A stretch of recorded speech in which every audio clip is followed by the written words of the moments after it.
Pasasarapin natin ang Japanese ramen hot and spicy flavor with cherry garlic. So, lagyan natin ng shrimp at king crabs.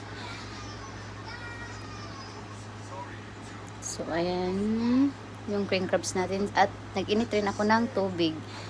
Ayan, nilagay ko na siya sa noodles. So, yung sakto lang sa paglagay sa tubig, no? Hindi natin pupuloy. So, ilagay natin yung mga ingredients niya sa sachet ng cup noodles. So, ayan yung shrimp natin. So, lagyan na rin natin, no? Dahil hindi ko pa naluluto yung shrimp ko. So, ayan, hinahalo ko muna sa noodles natin. And then, ilalagay na rin natin ang king crabs. So, ayan.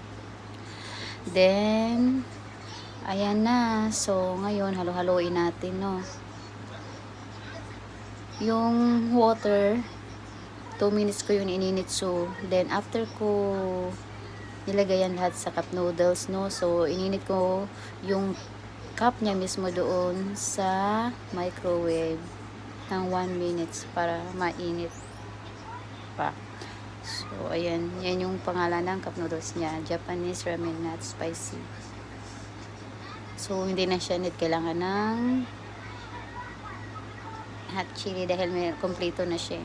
So, ayan na yung Japanese ramen hot and spicy recipes.